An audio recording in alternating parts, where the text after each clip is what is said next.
মিয়ানমারের মধ্যাঞ্চলে বৌদ্ধ ধর্মাবলম্বীদের উৎসব ও জান্তা সরকারের বিরুদ্ধে প্রতিবাদে বোমা হামলায় অন্তত ২৪ জন নিহত হয়েছে। আহত হয়েছেন আরও ৪৭ জন।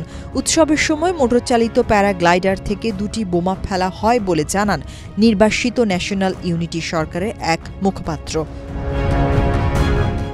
গত সোমবার স্থানীয় সময় সন্ধ্যা ৭টার দিকে এই হামলা হয়। তবে আন্তর্জাতিক গণমাধ্যমে এই খবর প্রকাশিত হয় আজ।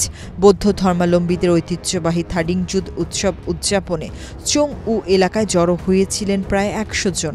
ছুটির দিনের এই আয়োজনে ক্ষমতাসীন জান্তার নীতির বিরুদ্ধে মোমবাতি প্রজ্বলন কর্মসূচিও ছিল।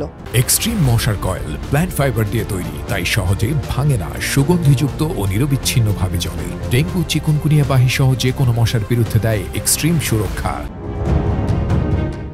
স্থানীয় একজন দ্য ইরাবতীকে জানিয়েছেন, বোমাগুলো নিহতদের মৃতদেহ ছিন্ন ভিন্ন করে দেয়, ফলে মৃতদের শনাক্ত করা কঠিন হয়ে পড়েছে।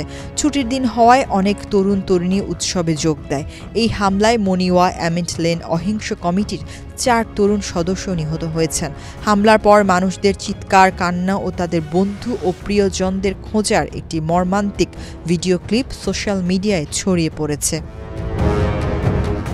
ওই কর্মসূচিতে অংশ নেওয়া লোকজন সেনাবাহিনীতে বাধ্যতামূলক যোগদান ও আসন্ন নির্বাচন নিয়ে জান্তার ঘোষণার প্রতিবাদ জানায়। এর পাশাপাশি অং সান সুচি সহ রাজনৈতিক বন্দীদের মুক্তির দাবি জানিয়েছিলেন। সোমবারের ওই জমায়েতে আকাশপথে হামলার সম্ভাবনা আছে বলে আগেই খবর পেয়েছিল পিপলস ডিফেন্স ফোর্স। তাই প্রতিবাদ কর্মসূচি তাড়াতাড়ি শেষ করার চেষ্টা করা হয়েছিল। তবে প্যারাগ্লাইডার আগেই ঘটনাস্থলে পৌঁছে যায়।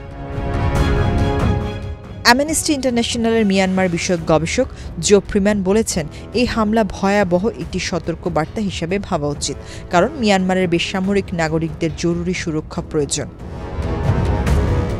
২০২১ সালে সেনাবাহিনী ক্ষমতা দখলের পর থেকে হাজার হাজার মানুষ নিহত হয়েছেন এবং লাখ লাখ মানুষ বাস্তুচ্যুত হয়েছেন। ক্ষমতা দখলের ফলে বিভিন্ন সশস্ত্র গোষ্ঠীর সঙ্গে সরকারি বাহিনীর সংঘাত শুরু হয়। দেশের অর্ধেকের বেশি অংশের নিয়ন্ত্রণ হারানোর পর সেনাবাহিনী এখন আবারও বিমান হামলা ও ভারী বোমা বর্ষণের মাধ্যমে রক্তক্ষয়ী অভিযান শুরু করেছে। এতে তারা উল্লেখযোগ্য সাফল্য পাচ্ছে। গত কয়েক বছরের আন্তর্জাতিক নিষেধাজ্ঞার কারণে মিয়ানমারের জান্তা সরকারের জন্য সামরিক সরঞ্জাম সংগ্রহ করা কঠিন হয়ে পড়েছে। তবে বিশ্লেষকদের মতে চীন ও রাশিয়ার সরবরাহ করা উন্নত ড্রোন ও সামরিক প্রযুক্তি জান্তাকে যুদ্ধক্ষেত্রে নতুন সুবিধা দিয়েছে। বিবিসি জানায়, বর্তমানে সেনাবাহিনী দেশটির মাত্র ২০% অঞ্চল নিয়ন্ত্রণে রেখেছে।